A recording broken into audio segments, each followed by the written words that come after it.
Une plaine glacée, des villages figés dans l'hiver. Un paysage austère, décor de ce pays méconnu, la Biélorussie, ancienne république du RSS coincée entre l'Union européenne et la Russie.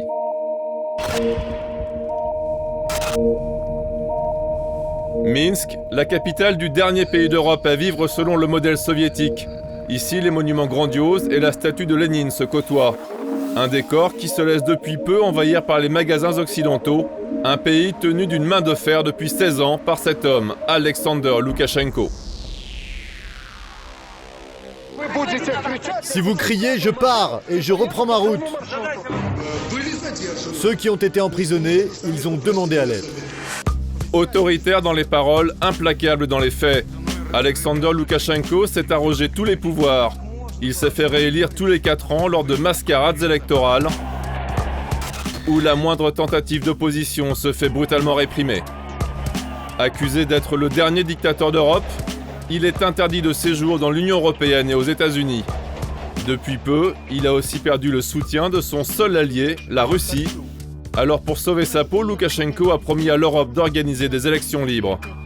Du coup, cette année, la campagne présidentielle en Biélorussie se déroule sans heurts apparents. Le régime a fait souffrir beaucoup trop de gens jusqu'à aujourd'hui.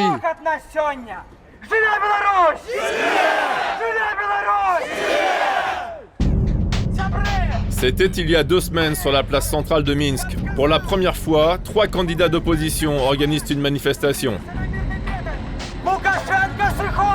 Loukachenko, dégage!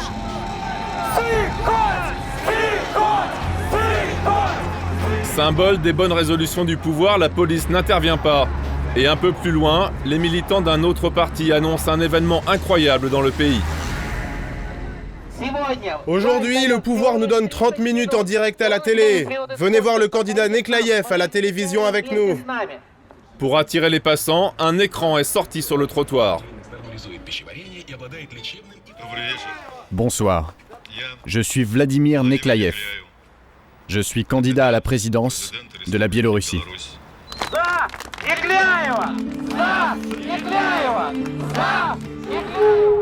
Le lendemain, un autre candidat part en campagne. Sur l'autoroute du Sud, une voiture et un visage. Andrei Sannikov a décidé de tenir un meeting en province. Direction Sloutsk, une petite ville industrielle à 100 km de Minsk. Un chauffeur garde du corps au volant, car dès que l'on s'éloigne de la capitale, les méthodes staliniennes du pouvoir reprennent le dessus. Vous avez vu la voiture qui était derrière nous? Les services nous suivent. À l'arrivée dans la vieille salle des fêtes, le public est clairsemé. Ici, il est encore trop risqué de venir écouter un opposant au régime. Le peuple biélorusse doit reprendre en main le destin du pays.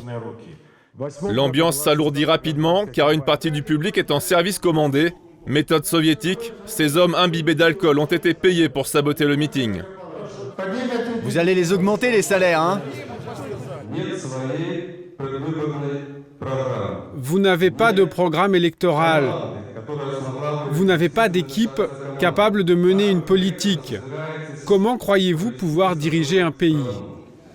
C'était des agents du gouvernement? Oui, vous avez vu? C'était ces hommes-là qui ont posé cette question et qui sont partis ensuite une fois leur rôle rempli. C'est vraiment dommage que ça se passe comme ça. Ce sera toujours comme ça? Je pense que oui. Alexander Loukachenko contrôle l'ensemble du processus électoral jusqu'au plus important, le comptage des voix.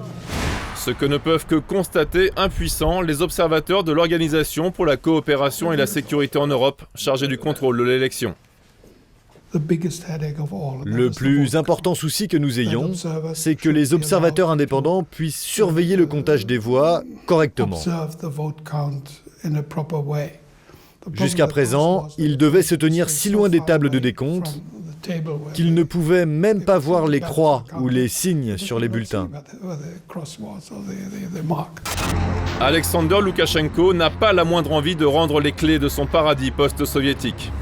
Alors pour convaincre qu'ici personne ne souhaite le changement, les autorités nous offrent une visite d'usine modèle. Bienvenue au combinat agricole Dzerzhinsky. C'est comme nos Jeux Olympiques. Ici, ce sont les championnats du travail.